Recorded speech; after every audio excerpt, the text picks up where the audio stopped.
your new friend and counselor. Please enjoy your new Perkis system uniforms. Your families will be billed automatically. Now, let's play the fun game that helps us learn each other's names. We already know each other's names. Silence! You.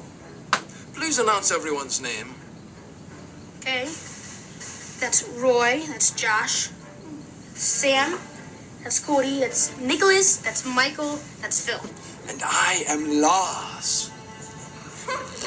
Lars? What kind of name is that? Where are you from?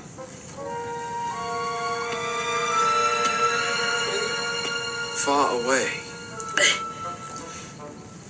Now, I must inform you, I have a severely deviated septum. When I sleep at night, I make a very disturbing sound. Don't be alarmed. I am fine. Now, go to sleep. Hello! Welcome to the Make Movies Great Again podcast, the only show in the universe with the sole mission of destroying cynicism at the box office. Here are your hosts, Matt, Adam, and Sean.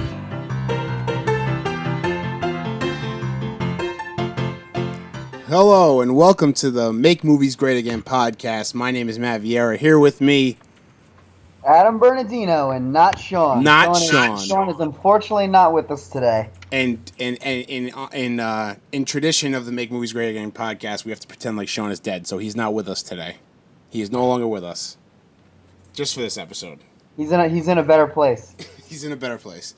Not my sweltering hot basement, sweating his ass off. Oh, God.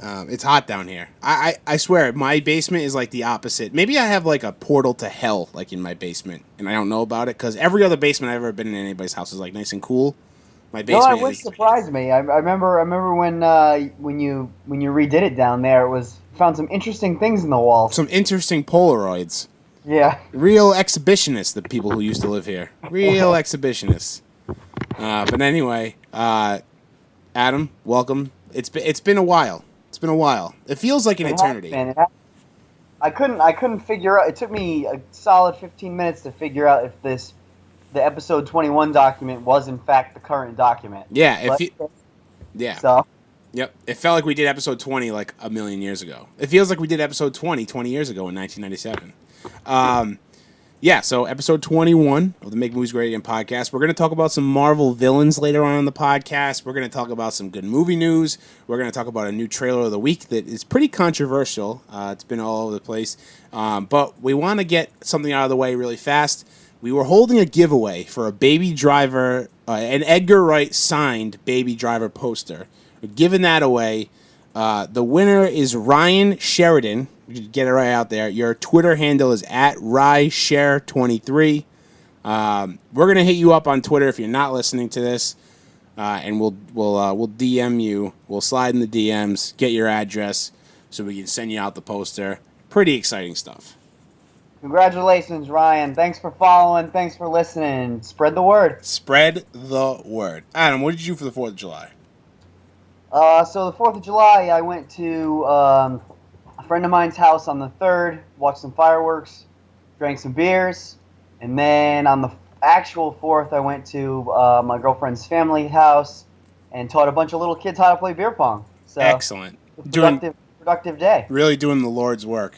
Yeah, how about you? I was out on Martha's Vineyard doing the normal, same thing, drinking beers, eating a lot of barbecue. Oh, yeah. That normal stuff. But one interesting thing that I did do that I haven't done in a while was watch Speed. Ooh. It just happened to be on the 3rd going into the 4th. I was laying in bed, and I turned on the TV, and what happened to be on HBO? Keanu Reeves and Sandra Bullock, so I had to watch. And so I rang in the 4th watching Speed. I think Keanu would be proud. I think he would too. And that is a great movie. I turned it on. I think Speed is one of those movies too, like how when we turn on the TV and Pacific Rim happens to be on, and it's always at the same part. Yeah, that's definitely the same thing for another generation of moviegoer. Yeah. It's yeah, but yeah. So it was right at the part where the bus is about to jump the The gap in the road? Yeah. Yeah. So I feel like every time I turn on Speed, that is the part that they're on. That's the movie that gave us Sandra Bullock. Yeah, I guess that's true, right? I mean, what was she in before that? Nothing, I guess. Probably nothing. Yeah, not much. I mean, I feel like that is her like big movie, and also Miss Congeniality. Oh, Miss Congeniality, yeah. Great movie. All right, so just quick. This week's movie club, we're going to be talking about it right after this. So if you're listening to this episode of the Make Movies Great Again podcast, it's more likely than not that the movie club episode is also in there for Young Frankenstein. So we'll be chatting about that. We have our foreign films correspondent, Mitch Vieira, joining us for Young Frankenstein. And next week's movie is Okja. So Adam, you want to read a quick synopsis of Okja? Okja is the new hotness out there on Netflix, and I'll read the synopsis for you. Mija, a young girl who risks everything to prevent a powerful multinational company from kidnapping her best friend, a fascinating animal named Okja. And so I've heard this movie is very emotional. So it's definitely another notch in our movie club belt that I'm looking forward to. To getting into. Yes. We've watched a different movie every week. Different style, different genre every week. So let's keep this trend going. Yeah, and this one is pretty star-studded. It has Steve Yen, who's from Walking Dead, he's Glenn in Walking Dead. Giancarlo Esposito, who is Gus from Breaking Bad. You have Jake Gyllenhaal's in it. You have Paul Dano. You have Tilda Swinton, so it's a pretty star-studded cast. And again, this is a Netflix movie.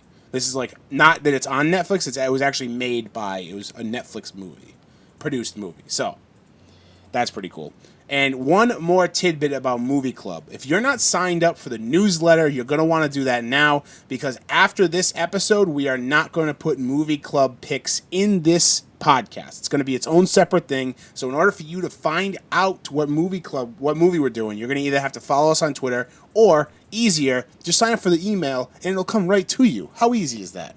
It'll come right to your inbox. We're doing all the work for you. Too easy. We might as well go to your house and watch the movie with you. I was going to say, if you want, just give us a call. We'll come over. We'll set up your Netflix. We'll put it on. We'll hit play. We'll make you some popcorn in the microwave.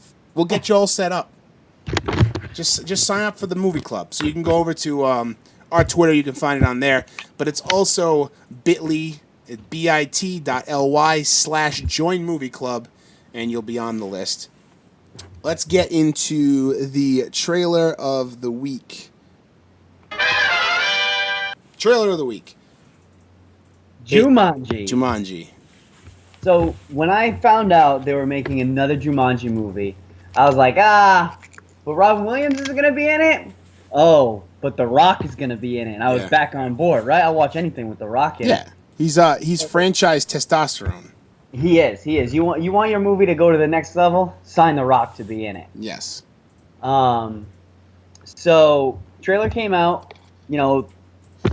The Rock, Kevin Hart, Jack Black. What is the name of the girl in the movie? She's the woman who plays Nebula in Guardians of the Galaxy. What is her name? I'm gonna look it up. Keep going. And Nick Jonas is in it for all you ladies out there. So I watched the trailer and I was really excited. I was excited to hear the drums and see the big wooden Jumanji. You know what I mean? Yeah. But it's a video game now, which sort of threw me, and I thought that was strange. And they're gonna have an eclectic cast of high school students is in detention together, and they gotta clean out the boiler room or something, and they find this video game called Jumanji, and they play it and they get sucked into the game, and that's how they get involved in Jumanji, which is like basically opposite of the original. Yeah. Jumanji comes here. I don't know here. how I feel about it. I was really looking forward to, the hunter and giraffes and lions and shit in the real world. Yeah. But now, they've got extra lives and I don't know, all this other stuff. I'm sure it'll be good. But it just wasn't what I was expecting. The big problem. Oh, so anyway, it was Karen Gillan is Okay, yeah, that's it. Karen Gillan is Ruby Roundhouse is the name of her character. But my big thing with this, my like big, I guess you'll call it a gripe. I feel like the stakes aren't as high. Right. You know what I mean? They're not in the real world. They're not in the real world. They have extra lives and shit like that. Like they're not. It's just like in Jumanji, the one with Robin Williams, like animals and like killer monkeys and like giant spiders and lions are like attacking people in the real world, like giant bugs. Like this one, they're kind of sucked into a video game, so it doesn't feel as like tense. Because like the original Jumanji is kind of dark. Like, yeah, it definitely is. You have like the whole aspect of the hunter being Robin Williams' father as well. It's the same actor, so it's like you got that like parallel in the movie, and you have him being sucked in and being trapped. How many years? Like 30 years he was trapped in the board game. Yeah. So when I first heard about this movie being made, The Rock was in it, I thought that this was going to be, they said they were going to do a different take on it, which this is, but I thought what they were going to do is do the take of like what it's like for the person that gets sucked into the board game, and you know what I mean, like basically play out those 30 years that Robin Williams was stuck in the board game. Yeah. Like, not with Robin Williams, obviously, for obvious reasons, but someone else. But now they took it to the 21st century. They you know what I mean, they added a video game aspect to it, and so you get this Jumanji Welcome to the Jungle. Yeah, I mean, I'm still interested, but I didn't even think about that.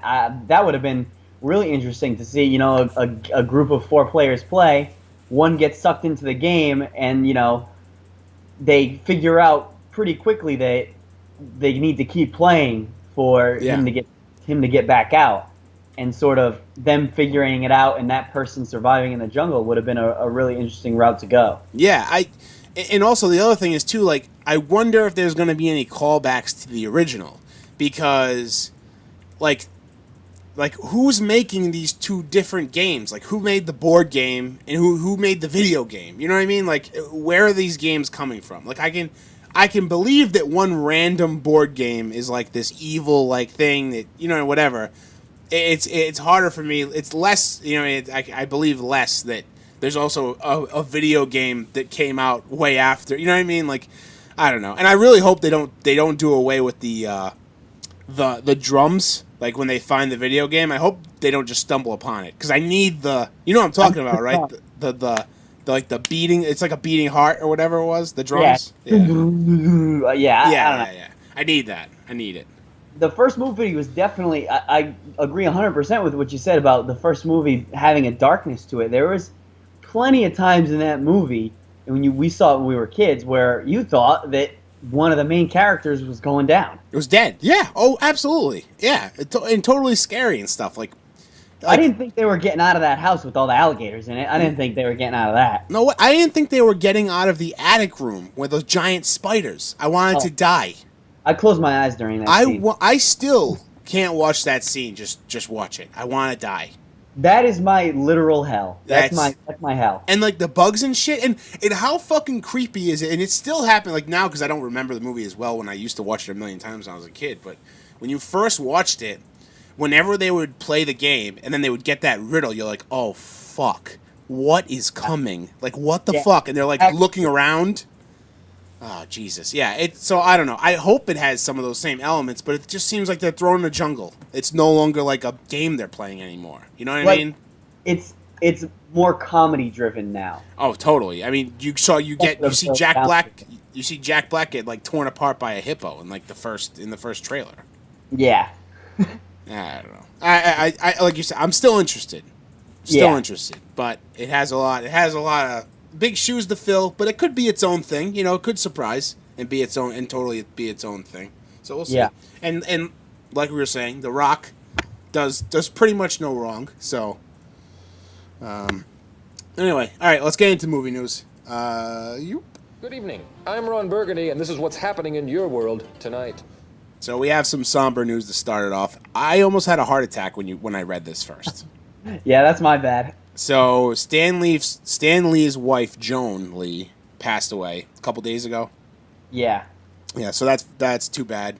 I know that I read stories about how Stan Lee used to base a lot of the characters that he created on it, or he used to bounce off a lot of these characters off his wife. So that's kind of like a big loss to the, to the comic book industry and the movies and everything, and obviously a huge loss to Stan. So it's sad.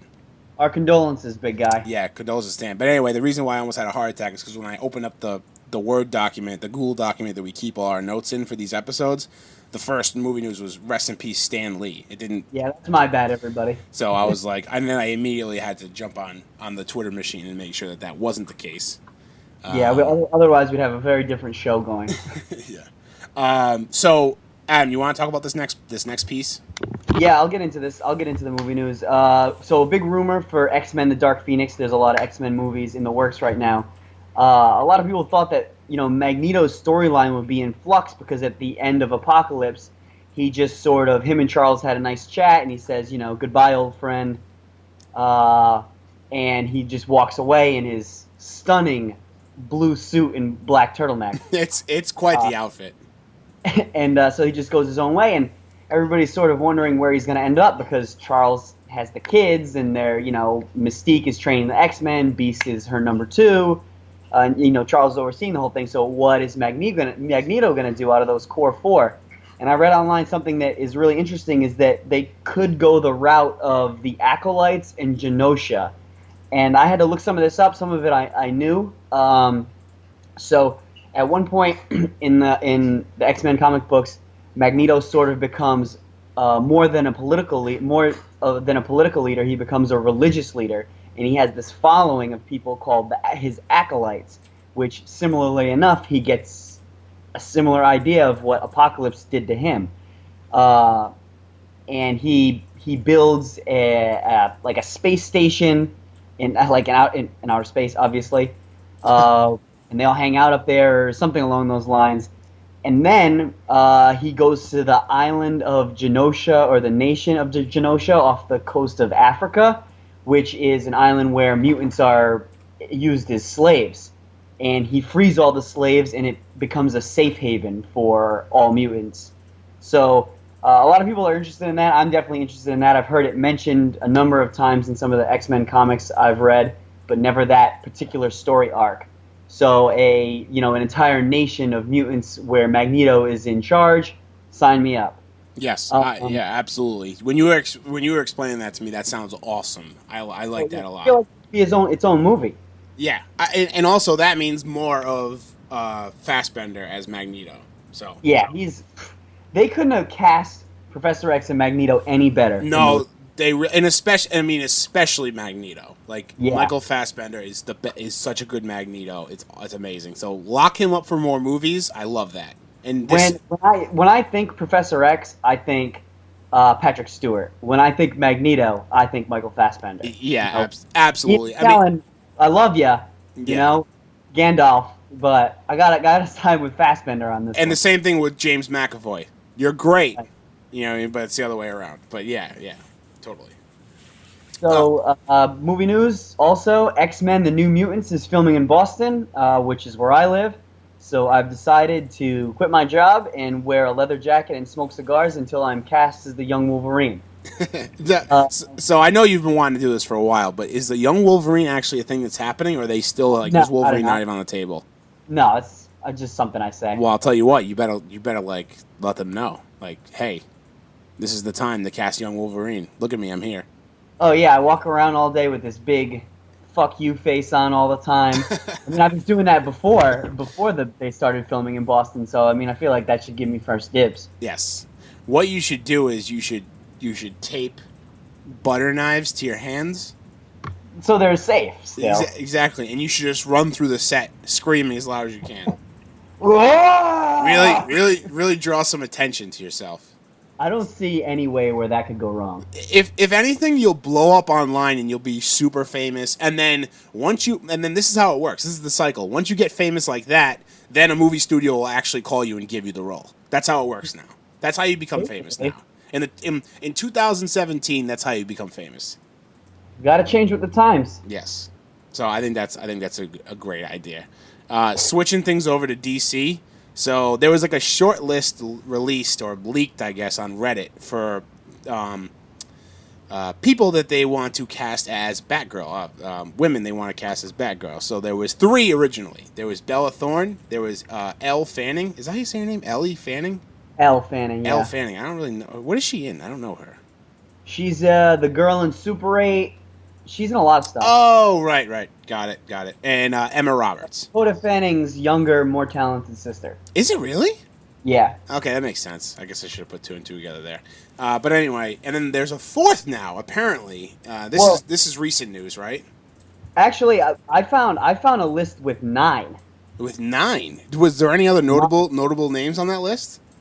So Elle Fanning, Olivia Cook, who's in Bates Motel, Bella Thorne, Catherine Langford, who's in that show 13 Reasons Why, Margaret Qualley in The Leftovers, Emma Roberts from Scream Queens. Yeah.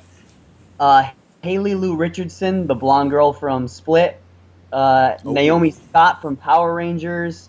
Okay. And the surprise, which I know you're really excited about, is Jane Levy from Don't Breathe and the new Evil Dead. I would be so excited for Jane Levy to be Batgirl. She would be so good. Out of this list, she was my favorite.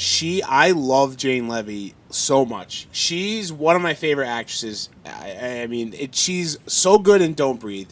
She's amazing in Evil Dead. And even like, do you watch Shameless, the TV show? No. So she was in the first season of Shameless, and then she got recast by somebody else. Like someone else plays the character that she was in season 1 now for the rest of the seasons. But I mean, I loved her. I was like so surprised when I started watching Shameless like a year ago.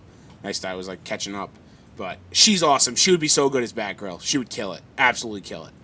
So I like her a lot. I really like Elle Fanning, but I don't know if I can see her as Batgirl.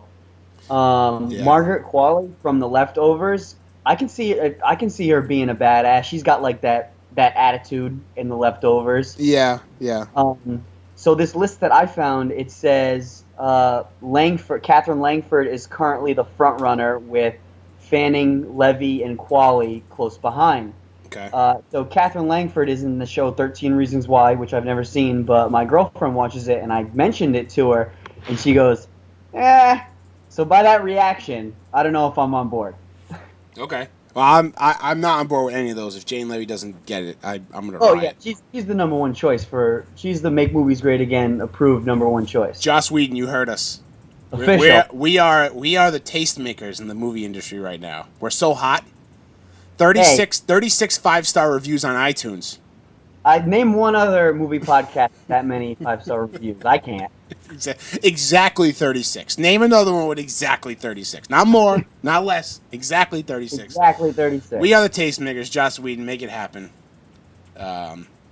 And I guess not the last piece. Next piece of movie news: Michelle Rodriguez. This is going back a little while because we've been out of the game for a bit with the 4th of July vacation and everything. But Michelle Rodriguez put out this post and also a video saying that she wanted like better treatment of female characters, or she might walk on the next movie. And we'd obviously hate to lose Letty in the Fast universe because that would be devastating. We already lost her once. We can't lose her again. Yeah, right. I can't take another one. But she has a point there. I mean, Elena was point blank shot in the back of the head in this most recent one. She was a mother. You know what I mean? Like, she was killed up pretty good. Giselle died on a runway, sacrificing herself for Han. Not really the best treatment of female characters. Charlize Theron was a pretty bad bitch in the last one. She was and that's where I have an issue. I obviously don't have an issue with this, but that's where I would have an issue. Like, you're coming off this little tirade, I guess you could call it. She went on is coming off a movie where the lead, the villain was a female. You know, I would put Charlize Theron as the number 3 star in the movie behind Vin Diesel and The Rock. Oh, totally, absolutely. She was way up there. And the only reason for that is because it was her first one. But exactly what you said, this was a female-driven movie. Yeah, and then I guess there's a lot that we probably don't see that's behind the curtain. Like, you got a lot of things, like you got pay that you have to worry about, like unequal pay, treatment and actual treatment on the set and whatnot. So it could not be just like who gets casted. It could be a lot more things, but let's hopefully they work it out. I know I saw that Vin Diesel posted a video with Michelle Rodriguez, and it seemed like she was kind of like okay with it. And like since Vin Diesel pretty much owns Fast as intellectual property, he's probably going to make things right, I would assume, if there's anything wrong. So that's good. Coming up in a couple weeks. Is it a couple weeks? Is San Diego Comic-Con? Yeah, July 22nd, I think the news we're about to say is from. It's like our Christmas. This is a great time of year. It's a great time of year. San Diego Comic-Con is a hotbed for footage, posters, images from new movies coming out, and something that we're obviously really excited about is for when DC takes over Hall H, which is the largest hall they have there. Rumor has it that we'll see a new Justice League trailer, footage from Aquaman, and possibly the Batgirl announcement. Oh, that would be so awesome. Amazing. I mean, they released the last year. They announced the Captain Marvel announcement during Marvel's big day. Yes, they did. That's right. So very cool. The next in progression would be to do Batgirl. Now, when does Infinity War come out? I think that's next summer. Next summer. So, do you think that there's going to be anything at next year's Comic-Con with Infinity War? Like, is Marvel and DC just going to keep trading punches at San Diego Comic-Con? Like last year's Marvel was the big talk. This year it's obviously DC. Yeah, I mean, in the famous words of Eric Bischoff, controversy creates cash. Yes, it's a great book as well. So I don't see why they wouldn't be just switching back and forth, and I'm sure there'll be some DC stuff on the docket next summer too. But as far as who gets the bigger punch in, I think there'll be some alternating. Yeah. So we also have some big news coming out of our boy Matt Reeves' camp too. Matt Reeves can't wait. First of all, can't wait to see War for the Planet of the Apes. Yes. Gonna go on a nice Saturday matinee, trying to save some money. There you go. Yeah. So Matt Reeves, he can't do a goddamn interview without somebody asking him about the Batman, which is probably why we lost Ben as a director. Says he's been toying around with the idea of a trilogy, but he really wants to nail the first one first, which is smart thinking. But you take these rumors and tidbits from the internet with a grain of salt. But it seems like people within the DC in the know at DC are really excited for his pitch for a more detective-driven Batman movie, which we really haven't seen. Yeah, We've seen the crime fighter. We haven't seen the detective.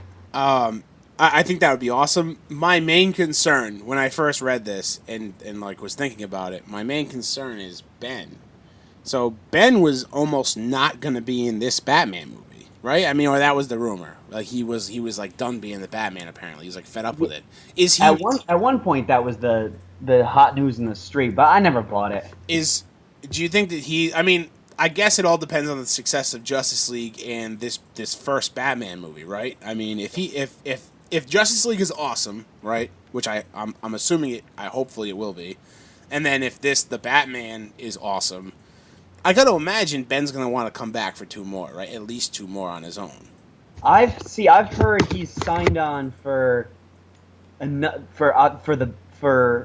Justice League Part 2, okay, the Batman, and a sequel to the Batman. Oh, okay. So he's signed on for. And I'm sure that doesn't include like cameos in other DC movies, right? Yeah, there's probably all types of language in the contracts for that. Because I mean, you can't count Suicide Squad as an appearance. Yeah, but I'm sure that he'll show up in Aquaman. Yeah, that would be cool. I mean, I'm sure he'll show up in Aquaman. I got to imagine he's going to show up in The Flash. In all the Justice League comic books I've read, The Flash and Batman have a lot of there's a lot going on between the two of them.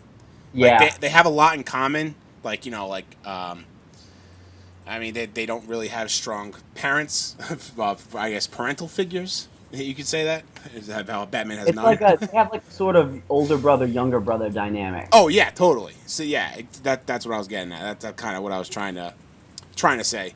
But yeah, so I would assume that when they do the Flash movie, I'm assuming he'll be in that as well. So it's just like I'm sure they just copied a Marvel contract because the Marvel superheroes are literally in every movie. They're in every Marvel movie. There's a cameo of like 2 or more. Yeah. Other characters. Ben Affleck is playing the role of Iron Man in the DC EU. Like he's getting the team. Yes, very good. That's a very good analogy. Yeah, because remember, Tony Stark was in the Incredible Hulk at the end. Was he?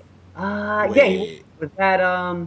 Yes, Tony Stark was in the Incredible Hulk at the end because the Colonel, what's his name? Yeah. Or General. Yeah, General. He was at the bar, and Tony Stark, ran into him at the bar and was talking about the Avengers or something like that. Oh shit! I forgot about that. Oh yeah, nailed it. Wow, yeah, that's a snipe. That is a snipe. I totally forgot about that. That's a snipe. Edward Norton missed out on that dump truck full of cash, big time. I know. I like Mark Ruffalo though. I think I could have done without Edward Norton. The only thing I do wish is that Mark Ruffalo was in that movie. You know what I mean? Yeah, that would have made it a little more complete. Because I feel like I feel like Hulk always gets cast aside. Now. You know what I mean? Like he's kind of like I don't know, like he's kind of like the ugly duckling of that. Everybody else has their own movies. Like him and Black Widow are the only one. I'm sure. What? You think he'll be a big part of the new Thor movie coming out this fall? I hope so. It seems like it. Yeah, it does. Yeah, it seems like he's going to be in it, my friend from work. So I love that trailer. I watch that trailer probably once a week, at least once a week. Yeah, that's a great one. It's going to be a good movie. And the last thing up on our little movie news segment here, Ready Player One. It's expected to release footage at Comic-Con. Is that what your sources are telling you, Adam?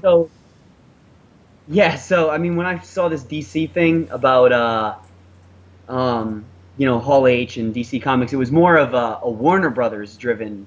Warner Brothers is like ready to blow it out at Comic-Con, and Ready Player One is a Warner Brothers property, and you and I have been looking forward to this for a long time. This Ready Player One was on Matt and I's book club, books that are going to be movies club a while back, and it's my favorite book personally that I've read, and so I'm really looking forward to this. It's for all you 80s pop, video game, movies, music nerds out there. This movie is the mecca of that. This book is the mecca of that. I highly recommend reading the book. Steven Spielberg's directing it. Ty Sheridan will play the main character. Mark Rylance plays a Willy Wonka type figure. What's his name? Shaun of the Dead. What's his name? Simon Pegg is also in it. And what wanted me to add this was I went to see Spider-Man: Homecoming, which we'll get into a little bit later, and in a spoiler cast later tonight. There was a footage courtesy of so and so studio. So there was there were the Star Wars Legos in at one point in Spider-Man. So that property needs to be given credit at the end of the movie. Yes. That section of the credits in Ready Player One will be as long as the credits themselves. It's going to be insane. They have to. But I was reading online that most of these, musicians, companies, movies, video games, all of these properties were more than willing to sign on because their time has since passed, and why not get some advertising in a big budget Steven Spielberg movie? Yeah, absolutely. So I'm really excited for that. What do you think about T.J. Miller's added character? Well, because I know what the character's name is, and I know how little that character is in the book, I'm interested to see if they give that character a bigger role. Well, I think they are. I think that's like the thing. They have to. I think that he's. Yeah, I think that's what they're going to do. I'm interested to see how they do that. Do you think he'll end up becoming an ally of the main character or an ally of Nolan Sorrento, the bad guy. Nolan Sorrento, played by Ben Mendelsohn, who is just a consummate bad guy. He's what's his name in Rogue One? The hell's his name in Rogue One? Krennic. Yes. Director Krennic. Yeah, Director Krennic. I can't wait for this. Me and you love that book. I haven't read that many books in my day. I've read enough to know that this is my favorite book that I've ever read. I read this book in a week's worth of train rides. Yeah, I think I killed it in a couple days on my Christmas break last year. I was so excited for this, and this was the motivation too was obviously we knew the movie was coming out. It was still in pre-production, but super excited. I'm over. I gave it to Sean a couple months back when he stayed at my place. I'm interested to see if he's read any of it. So yeah. So maybe once this footage comes out, he'll be more inclined to read it. Yeah. All right. Let's hop into the last section of movie news, and that is this good or bad? Is this good or bad? So, some interesting news out of, I guess technically the Marvel camp, because now it's that's a problem for Marvel. But Jeremy Renner broke both his arms in a stunt, and we were. It sounds terrible for us to laugh, but it's just kind of comical if you read this headline. When I saw this headline, I thought it was fake. I was like, did Ryan write this? Jeremy Renner broke both his arms in a stunt on a movie he is currently filming. Now, what's interesting about that headline, which I pulled directly from either Variety or one of those entertainment websites, people automatically assumed because Infinity Wars is filming right now that it was Infinity Wars, but it actually wasn't. Okay. Which I guess they haven't filmed Jeremy Renner's parts for Infinity War, which makes me extremely upset because if he's not included in a lot of scenes in Infinity War, I'm gonna be very upset. Hawkeye is an integral part of the team. I love Hawkeye. He's one of my favorite. In the comic books, he's one of my favorites. He's also one of my favorites in the movies too. Jeremy Renner, I love Jeremy Renner. I want to see more Hawkeye, more Black Widow, please. Please, I need Marvel. a Hawkeye Black Widow movie. God damn it, Kathleen Kennedy, listen to us, or whoever's in charge over there at Disney. They're all not listening to us. Kevin Feige. Yes. So apparently he was working on this movie Tag, which is a comedy with Ed Helms and Hannibal Buress. Interesting cast. Yeah. So he was doing a stunt, and apparently he broke both his arms. But apparently it's not his ulna or radius. It's his it's a wrist and something else. So I guess he's been in splints since June 22nd is when he did it, when he hurt himself. So, and he's probably almost healed up. I'll say he's in great shape. Month and a half. He's in great shape. Look at these NFL players who come back from torn knees in a month. Yeah. So when I read the headline, I just pictured him because I broke my arm twice in high school, and the second time I broke it, they put me in a cast that made it so I couldn't bend my elbow. So I just pictured Jeremy Renner in these double casts on both arms up to his elbows and just marching on the set of Infinity Wars. Imagine him trying to hold a bow with that. Yeah, I don't think he can. So yeah, I hope Godspeed, get well, Jeremy. I'm sure that Marvel is adjusting their shooting schedule to make up for it. I'm sure it's not going to affect them in any way. But anyway, let's get into the main topic here. We're gonna continue talking about Marvel. We both saw Spider-Man: Homecoming over the weekend, right? Yes, we did, and we will follow up with the spoiler cast after Movie Club tonight. We just want to take a quick little tidbit from Spider-Man: Homecoming. The villain, the Vulture, which is not a spoiler. You see him in the trailer. It's Michael Keaton's character. What's his actual name? Adrian Toomes. Yes, Adrian Toomes. So the Vulture. He was a badass villain. We'll talk more about it in the spoiler cast. So look for that episode in your inbox on iTunes or Stitcher Radio, wherever you listen to it. We'll talk about that. But we wanted to talk about some of the best villains in the MCU. MCU or just because technically two of mine aren't. I guess not the MCU, but just in general. In Marvel, we'll say in Marvel movies. Marvel movie villains. Yeah, let's stick with Marvel movie villains. You're right. Okay. So do you want to go? We'll go one for one. Yeah, I just want to add one thing about Michael Keaton as the Vulture. Yeah. I was watching an interview with him. He was doing press for Spider-Man: Homecoming, and I think it might have been on Jimmy Kimmel. I don't remember which one it was exactly. Or no, it was, I don't know, maybe Colbert, whatever. But in the interview, the whoever the host was goes, oh yeah, that's right, you were Batman, and he looks at him with a straight face. He goes, no, I am Batman. So I thought that was pretty great. So he's still his heart is with Batman. That's funny. So my favorite villain in the Marvel universe, because my favorite villain in the DC universe is obviously the Joker. And I say that as an avid comic book reader and not just somebody who watches the movies, is Magneto. I love Magneto. I don't see Magneto as a villain. I see Magneto as a hero. As for the mutant people, Magneto is right. Magneto is fighting for mutants because they've been oppressed. Yes. So I'm Team Magneto. So I never really see him as a bad guy trying to. I mean, even though I'm a human, I'd like to be let's not go there. Although dropping an entire baseball stadium on top of Richard Nixon's not the best look. No, it's not the best look. Or some of the other terrible things he tried to do. He tried to turn everybody in the world into a mutant. Yes.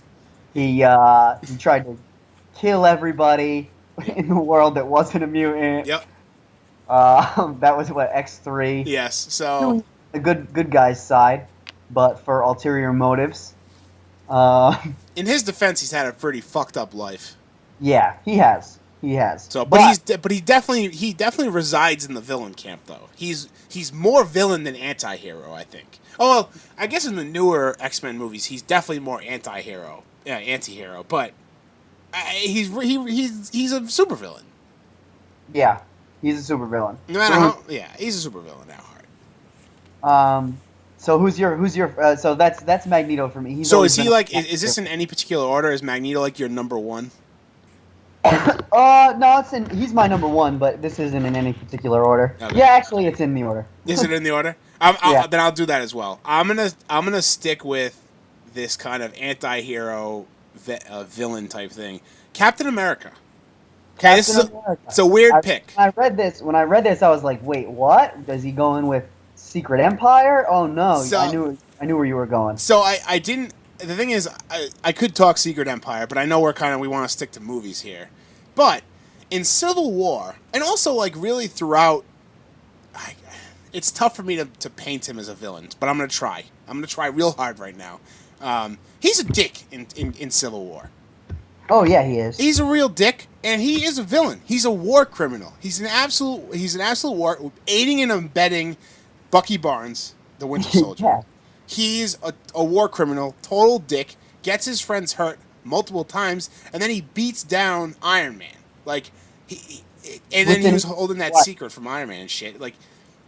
Double teams Iron Man. Yes. It's a bad guy. Yes. Right now, Captain America's a bad guy. He is a bad guy. I guess I wouldn't go as far as call him a super villain, but he's a villain right now. Definitely a villain. People don't like people don't like Captain America right now. He's not the same guy that they were collecting his baseball cards and praising his name. He's not that guy anymore. Iron Man's that guy.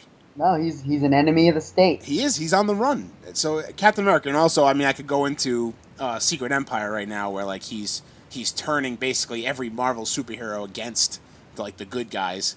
He recruited the Punisher, and he was a sleeper Hydra agent the entire time, and he's trying to bring Hydra to its former glory and all that shit. So right now in the Marvel comic book and movie universe, it's not looking too good for our boy Cap. No, it's not looking too good. Cap's turning sides, playing for the other team now. And you know what? I don't dislike it. No, he's definitely a bad guy. He's a bad guy you're rooting for. I don't hate it. I like it. In the movie, you're right. He is the bad guy. He's a total dick. He's the bad guy in Civil War. He absolutely is. He's a total asshole. And you get so frustrated with him. You're you're an idiot. You're wrong. You're so wrong. Yep. Yeah. But anyway, All right, what's your second? Who's your second one? Sticking with the Captain America, Red Skull. I'm surprised you didn't put this one. I was gonna put it, but I didn't want to because I was gonna do another one I have on my list, and then I had Magneto, and then I had Red Skull, and I was like, well, I should probably let Adam get Red Skull. I'll let you have I'll let you have that one. But Red Skull is high on my list as well. So I love the Red Skull. He is a supervillain through and through. In the comic books, he's so bad that other supervillains won't team up with him because he's a supervillain and a Nazi. That's right. That's bad. That's a double whammy. That's bad. Do you want to know how bad he is in the most recent comic books? What did he do? He kidnapped Charles Xavier and stole his brain. Oh yeah, I've read his story arc with that before. And put it inside of his own head. Oh yeah. So he has Professor X's brain, and he's okay anyway. But yeah, he's a dick. He's a total villain. He's a villain. He doesn't really die at the end of Captain America: The First Avenger. He does not. I'm interested to see if he'll ever come back. I'm really hoping he does. But he is the real deal when it comes to bad guys. He wants everyone that doesn't agree with him dead. Yeah. No middle road. Not going in. Dead. No. That's a good point to make. So where Magneto and obviously to a degree Captain America, there's like some redeeming qualities to them. They have like they're doing something bad, but it's for the greater good. Or what they think is the greater good. With Red Skull, I think he legitimately is he's just a terrible person. Like he knows what he's doing is bad too, but he wants to do it. He does. He's a bad person. How bad does he sell his little buddy? What's the guy's name? The Doctor in Captain America: The First Avenger. He sells him down the river. He sells him right down the river. Yeah. As number 2. Yeah. And you know what else is even crazier? The other guy does not rat on him. Nope. He keeps his dream alive for years and years and years. Yep. He keeps his dream alive in a fucking computer algorithm. Yeah, that's pretty nuts. And like I guess that's the power of Red Skull, right? And that is. We both are like sitting every Marvel movie. We're sitting on the edge of our chairs waiting for him to return. Yeah. Because it's coming. He's somewhere. It's coming, and everybody's gonna shit their pants. Yeah, he's somewhere. He is out there somewhere. Yeah. So. Who's your number 2? Ultron. Ooh, love it. I think now I guess Age of Ultron got its due. It didn't do as well in the box office as the first Avengers movie, I think. Right. But I really like Ultron, and I like the type of villain that Ultron is. He's like that ultra smart, like when he gets up to the podium, so to speak, and he starts spitting his shit, like what he's all about, you're like, yeah, I get where you're coming from. Like, people are awful. Like, we're destroying this world. Like, and it's because we have flaws. It's like, but you're a robot and you're perfect. Like, everything about you is calculated down to the last, like, degree, and you're perfect, and you can do better than in this world. You know what I mean? Like, and then you kind of be like, oh, yeah, well, we're assholes. Like, we're destroying the planet and whatnot. And then, but he's a villain. I mean, he wants to kill everybody. He wants to kill Iron Man. He wants to kill all the Avengers. But I just like that type of villain. I like the villain that's not all brawn, but he is, because he rips off Andy Serkis's arm in Ultron. But he's also brain. Like he's super smart, super like he's like one step ahead of everybody. I wish his arc kind of went for longer. I wish he wasn't like cut down so quickly. He had a good arc throughout the film, but I feel like he's the type of guy that could have gotten away. He could have, you know what I mean, like, and continue on, like kind of like how the Red Skull did, and how he could like eventually come back. Yeah, it would have been interesting to see if they kept him around. You kind of kill off these guys and you burn a bridge to go back to them. Like in comic books, how often does a character actually get killed off in comic books? Almost never. Like, never. You get guys and they're just like Batman beat up the Joker, or I'll give a better example. Like I read the Flash comic books, and like the fuck's the gang? Captain Cold. And like he fights him all the time, and he always just comes back and then he's gone. He comes back and then he's gone. So it's like that kind of stuff. It's like they're killing off these big villains, and then they're just like, obviously they're building towards Thanos, but I really liked Ultron. I thought he was a severely underrated villain in these movies. Yeah, I remember. I thought the Ultron character and the voice by what was his name? James Spader was yes, spot on money. Yeah, it's really good. That took it to using his voice took it to another level for me. And then like that like little monologue he does when he first embodies that first drone, I guess, suit. He's like, I got no strings, like that whole thing. That was fucking bone chilling. Like when you watch that first trailer, when he was like, that was something. That was badass. So I like that. Who's your third? So my third one, I'm going old school here. The Goblin, the Green Goblin from the original Spider-Man movie with Tobey Maguire, played by Willem Dafoe. I love this pick. That was a badass dude. Talk about brains, crazy, making himself super strong. He's got all the gadgets. He had it all. Yeah. And Willem Dafoe's people like after seeing the new Spider-Man. I love the new Spider-Man. Don't get me wrong, but for me, my favorite Spider-Man movie is the original Spider-Man movie. It's really good. I like that movie a lot because of the Green Goblin. Yeah, he puts it over the top for me. The Green Goblin was really good in that movie. I love the conflict, this type of villain too, like the conflict where like he is poisoned by the Green Goblin, I guess serum or whatever you want to call it. Yeah. But he keeps going back and forth. Where that whole scene where he's in like his study or his library or whatever. Yeah, he's talking to the Goblin version of himself. Yeah, that's a fucking wild scene. That was scary seeing that. Yeah, and that's a great scene, like in any movie, like regardless superhero or not. That's fucking crazy. Yeah. That scene, I love that. Like he's because he ruthless. He knew what he was doing, but he couldn't stop himself. Yeah. Yep. And then I think he starts to like. It's like the Green Goblin side of him starts to convince like actual Norman Osborn that like he's like the Green Goblin's right. Like we need to kill Peter Parker. We need to fucking kill Peter Parker. Yeah. Which exactly. and then that fight scene with him in that was you're right. That Spider-Man is a really good movie, and it doesn't get its due because of like how many times now it's been rebooted and whatnot. But that is a great movie, and he is a great villain. Yeah, I think for me and all the Spider-Man movies that have come out, I think my perfect combo would be to have that movie with Tom Holland in it. Oh, because Tom Holland was awesome. He was so good as Spider-Man. Oh, and speaking of being ahead of the curve, this is what I wanted to mention in movie news. When we were talking about Batgirl. Yeah. And our Jane Levy pick. I remember seeing the short list for Spider-Man when they were recasting, and I saw Tom Holland and Asa Butterfield, and that Butterfield was the front runner at the time. And then I saw the two of them side by side, and I'm like, no, he's not Peter Parker. He does not look like Peter Parker for me. And then I looked at Tom Holland, who I'd heard of Asa Butterfield. I'd never heard of Tom Holland before. I was like, that's the guy. That's the guy right there. Yeah. So maybe, Hollywood, take a couple cues from us. They should really listen more. And what's your number 3? My number 3 is Loki.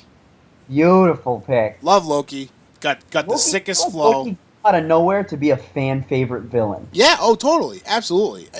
I'll be very disappointed if he's not heavily featured in Infinity War. Yeah. I feel like that's going to have to be 5 hours long. There's no other way around it. There's so many storylines that they could go down. Like there's so many left open storylines. One of them is Loki and Thanos. If you remember back to the first Avengers, the whole reason why the Chitauri army is coming to Earth is because Loki is leading them. Yeah. Like Loki was given the staff from Thanos gave it to him to rule this Chitauri army, and he failed. So now there's like some unfinished business between him and Thanos. Like I don't know if Thanos is like actively seeking out Loki because he fucked up. Like I'm sure he's got bigger fish to fry because he wants the Infinity Stones. But there's also the other half of it where like Loki probably wants to go back to Thanos and like steal the gauntlet or like something, Like he's always looking out for number one. Yeah, he's always scheming. He's always scheming. So the last time we saw him was in not Ragnarok, the Dark World. Yes. Right? Yeah. So I really sickest flow in the MCU. Oh yeah, he does. Right? He's got borderline Kurt Russell hair. It's in the Ragnarok trailer. It looks very good. It's very good head of hair. Very good. So, a big fan of Loki. That scene when he first shows up in, I guess it's Germany. I don't know. In the Avengers movie, and he like is talking to the crowd. And I think we actually did that on our first episode of this show. Maybe like the second episode when we started doing movie quotes to open it up. Yeah, I think you're right. It was like, people crave subjugation. It's like, you will bow. No, you're right. I think we did do it in the first or second episode. I think it was the second episode because I think the first episode I opened with like a little monologue that I wrote. But yeah, I think it was the first movie clip we picked. But that's a badass scene, and like what a monologue to like say to people, like just like this, get deep down to this. But he has no use for you humans, you lemmings, you bow down to Loki. He's got some pretty serious monologues. Like, remember the one he says to the Scarlet Witch in the first Avengers? In the first Avengers? Not Scarlet Witch, sorry. Black Widow. Yeah, what does he say? When he's in, like, he like tears her down, like, and he says, he basically lets her know that he knows all of her secrets. Oh, right. That's when he's in the Hulk cage. Yes. That is a great part. And also, he kills Agent Coulson, which is... Yeah, that's right. You can't make him any more villain than kill that poor guy. Poor Phil. Yeah, well, and it ended up having a pretty good TV career, fan favorite character. Oh yeah, the Agents of S.H.I.E.L.D. I haven't seen it. Yeah, me neither. But apparently he's like a badass on that show, and everybody loves him. So nice. Yeah. All right, so you want to get into what are we reading? What are we watching? Yeah. Well, let's start. You give it a go. What do you besides Spider-Man: Homecoming? Because I see we both have that on our list. Okay. I saw Baby Driver last week. Loved it. Yes. Obviously loved it. Loved the soundtrack. Loved the car chases. But my favorite part of the movie, I'm going to get soft on you here, is the chemistry between Baby and Deborah.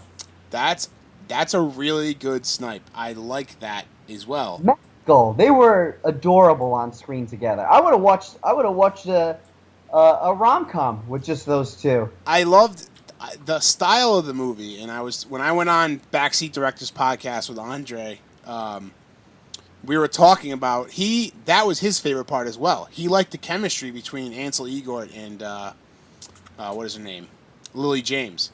He that was his like number one. He loved that, and I have to agree with both of you. It was amazing, and I love how the movie is. It was quoted as it's like more style over substance, and when they talk to each other, it's almost like music in itself. Like the way they like pitter patter back and forth, like they play off each other. It's amazing. It's a well written script, and it's well acted by those two, and they pull it off really well. Yeah, and another takeaway from Baby Driver, I kind of need Baby to be in the Fast universe. That's a good point. That's a really good point. I kind of need it to happen. That would be kind of wild, man. That would be kind of wild. And you know what? Speaking of shortlists again, I remember seeing the shortlist for Han Solo, and I was really rooting for Taron Egerton from Kingsman. Yes. But I remember seeing Ansel Elgort on there. I was like, I don't know much about him. Now I'm kind of disappointed he's not young Han Solo. Me too, especially with the fact that I heard that they had to hire an acting coach for the guy. God. What's the guy's name? That's him right now. That's Han Solo. I have no idea. I forget his name. Shit. But anyway, the guy who's playing Han Solo, they had to hire an acting coach apparently. While they're shooting, it's not great. Not great. Anything else? No, I'm actually, so I'm on, I know this has been a long saga for me, so I'm hoping to have it finished by the next podcast, or the one after that. I am under 100 pages left to go in the Dune trilogy. Nice. It has been awesome. So the first book was about the upbringing of this, savior-to-be. The second book was him living among the native people of this new planet, and the third book is him rising through their ranks, and I'm assuming eventually to regain control of this planet. Cool. So I'm going to be right behind you, reading these. Yeah, I hope so. And like I said before, the first 50 pages was difficult to get through because I kept having to flip back and forth to understand all the terms and stuff in the glossary. And there's a map in the back so you can sort of orient yourself on this planet. So it took me a little while to get through that. But once you get through the first 50 pages, I'd say, then I flew. I was flying through it. Nice. I'm excited to get that going. Oh, I also started the women's wrestling show on Netflix, Glow. Have you seen Glow. it? Yeah. No, I haven't seen it, but it's on my list to watch. I watched the first 4 episodes, blew through it, loved it. Loved, because obviously we're big wrestling fans. Love the wrestling aspect. Love the girl power in it, and the soundtrack is the '80s soundtrack. The clothes, the Has to be hair good. is all awesome. Yeah, that's awesome. I'm meaning to read it, to watch it. I have it on my list of things. But there's another Netflix show that got in my way, which is House of Cards. The other night, I just happened to be, I was hanging with our buddy Tom, and we were like, we gotta put on something to watch we haven't seen, and we both hadn't seen House of Cards, and we wanted to watch it, so I put it on. The first couple episodes are pretty intense. Have you watched House of Cards? No, I've never seen it. So it's pretty good, but now I'm like, everybody I talk to, like, people ask me, like, what have you been watching? And I'm like, well, I just started House of Cards. It's awesome. Like, it's so good. And they'll be like, oh, well, the later seasons, like, suck. And I'm like, oh, shit. Like, now I'm like, well, I still love it, but I still want to watch it. But now I'm, like, anticipating bad seasons. But I'm staying optimistic, because that's what we do here. That's what we do. That's what we do here. It's not a movie, but same thing. We have the same philosophy for TV shows. Yeah. Anyway. It's just a 40-hour movie. Exactly. Well, anyway, I think that's it for. What? Also, I wanted to add that I'm a big Gilmore Girls guy. Yes. So my girlfriend and I, we watched. I didn't see every episode. I just hop in whenever she was watching it. But I enjoy the show, and we got through all of the original episodes. Now we're on the 4 new ones. So they do summer, spring, winter, and fall. So fall is the last one. We have 1 episode left, and so she's pretty torn up about it because she doesn't want it to end. I'm excited because I want to see the end, but and it's been really great. I'm assuming the writers, the staff, and everything is different from the original set because it's Netflix produced now. It's not even under the same title as Gilmore Girls. Like, you have to search it separately. But the writing and directing team has been awesome. It's the same show. It's the same cast, it's the same show, the same humor and all that stuff. One thing, though, that bothers me, no opening. I really love the opening to that show, and there's no, opening jingle. So, if they do any more, I really appreciate that. I'm a fan of a good opening jingle. Okay. I'll keep that in mind. I've never seen Gilmore Girls, but... Well, I won't tell you to go out of your way to watch it. But if Lindy's watching it, check it out. I think Lindy does like to watch it, so I feel like in the near future I will be watching it. It's a good show where you could just pop on an episode and just watch 3 and be entertained. I got a feeling when Lindy moves in, I'm going to be watching significantly less anime and significantly more Gilmore Girls. gotta trade it in. I think there's going to be a big shift in what I watch. So anyway, you'll bring a whole new dynamic to the podcast. yeah, totally. She wants to come on. She's very excited to come on. So we're gonna have her on for an episode. Well, once we get Romy and Michelle's high school reunion on the docket. Yes. We'll have them on. Yeah, we'll have Lindy and the whole crew on. But we should just have Lindy and Jen and Molly. For those of you out there, those are mine and Sean and Matt's girlfriends. We'll just have them do the show. Yes. We'll take the week off. I think that's a great idea. I think that should happen. That's happening. It's in the books. Jen, you hear that? It's in the books. It's over. She's in our room reading. Okay. Where's Chase? With her. Okay. All right. Well, let's end it here because we got a couple more episodes to film. We got the Young Frankenstein movie club to film, and we also are going to do a spoiler cast on Spider-Man. So if you're listening until the end of this, we really appreciate it. Leave us a review, and also look for the other 2 episodes. Spider-Man Homecoming spoiler cast. It's going to be awesome. We're gonna spill our guts about the new Spider-Man. So, and remember, get busy living or get busy dying. Adam, thanks. Thanks a lot, buddy. It's always a pleasure. Yes, and we will talk to you fellas and ladies soon. Peace.